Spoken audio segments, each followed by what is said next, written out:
All right, let's talk about one of the most exciting, most dynamic digital markets on the planet right now, Southeast Asia. It's young, it's mobile first, and man, is it growing fast. So we're going to dive into the playbook that'll help you win there. First up, let's just wrap our heads around the sheer scale here. We are talking about a region with more than 670 million consumers. I mean, just let that number sink in for a second. It's this massive, super vibrant audience, and a huge, huge opportunity for any brand that figures out how to connect. But, and this is the big question, right? How do you actually connect with them? Specifically, with the new generation that's really driving all this growth. Well, that's exactly what we're going to break down right now. Okay, so let's meet the main player in this whole story, Southeast Asia's Gen Z. And you've got to understand, they're not just passive consumers. No way. They're active co-creators of this entire digital world. And what's just mind-blowing is how deeply woven digital platforms are into their everyday lives. I mean, get this. We're talking about a generation where 89% in the Philippines are on Google or YouTube daily. Every single day.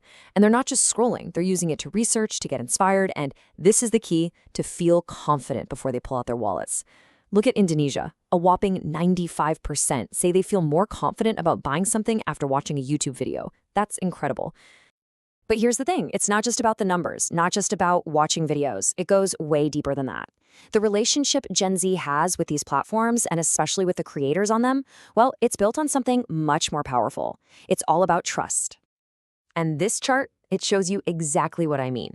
Just look at Thailand. 67% of people trust reviews from YouTube creators.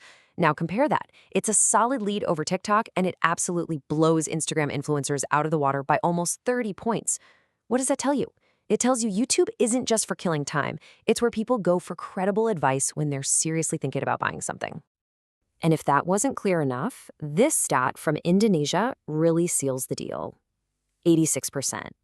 When almost 9 out of 10 people in your target audience say they trust what a creator says about your brand, well, partnering with them isn't just a nice to have anymore, is it?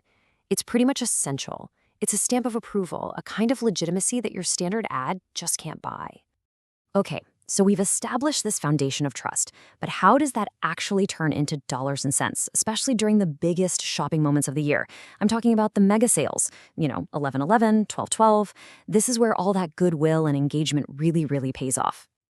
Just look at this, 86%.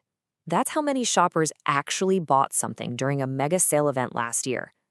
Think about that. These events are like the Super Bowl of e-commerce in the region. You just can't ignore them. And the cool thing is, shopper behavior around these times, it's actually pretty predictable. And because it's predictable, smart brands can create a game plan around this 3-phase journey. It all kicks off a week or two before the big day. That's the inspiration and research phase. Then, during the week of the sale itself, it's all about comparing deals and that sense of urgency. But it's not over when the clock strikes midnight. There's even a post-event phase for snagging those late deals and for smart follow-up. So what's driving this whole journey? Video. Video is the engine.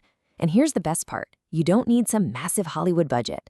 The secret sauce is pretty simple. First, you've got to grab their attention in like the first 3 seconds with a great offer. Second, tell a real story with real people. And third, and this is non-negotiable, you have to think mobile first. That means clear audio and definitely captions, because a lot of people are watching with the sound off. Okay, so mega sales are huge, but winning in Southeast Asia isn't just about those big sales peaks. It's about staying relevant all year long. And how do you do that? You join the conversations that are already happening, the ones people actually care about. So let's open up the cultural playbook. We've pinpointed 5 key cultural currents that are absolutely massive on platforms like YouTube right now. Think of these as open invitations, as conversations your brand can and should be a part of. We're talking everything from street food stories and local music to this cool thing called sportainment.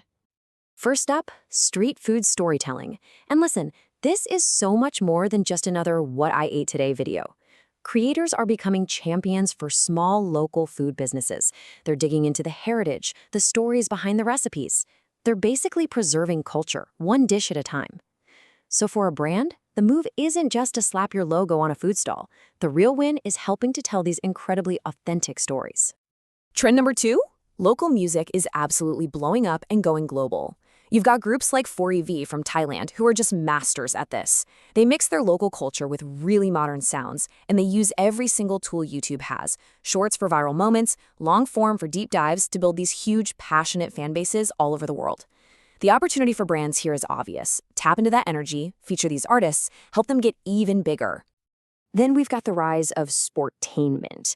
This is where the story around the game is just as big, if not bigger, than the game itself. We're talking about celebrity volleyball matches that get millions of views, documentaries that dive deep into an athlete's life, and super interactive live streams. And what's cool is that it opens the door for brands that aren't even in sports to get involved. You just focus on the human drama, the passion, the community. All right, our fourth trend isn't just a trend. It's a whole world of its own, made for shorts content. Think of these as tiny, narrative-driven skits or mini-dramas, all perfectly made for your phone screen. A lot of this content celebrates super local, even rural cultures. And the reach? It's just insane. We're seeing channels get over 1 billion views in a single month. For brands, the name of the game here is short, sweet, and real. And last but not least, trend number 5, money and hustle storytelling.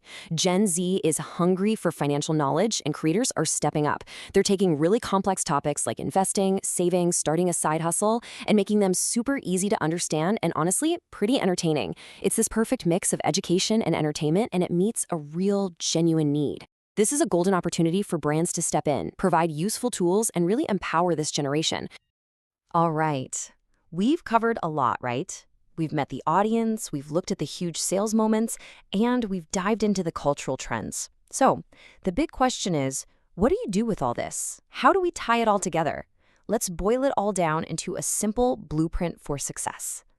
Really, it all comes down to 3 key things. Number 1, start with a foundation of trust. That means working with authentic creators that your audience already believes in. Number 2, use every tool in the toolbox. Tell your story across multiple formats. Use shorts to get noticed, longer videos to build a connection, and live streams to drive action. And number 3, to go global, you have to get local. Tap into those cultural conversations we just talked about. That's how you build a connection that can reach around the world. Look, at the end of the day, the opportunity in Southeast Asia is just massive.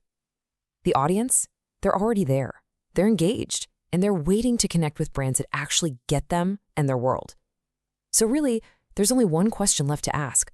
Are you ready to join that conversation?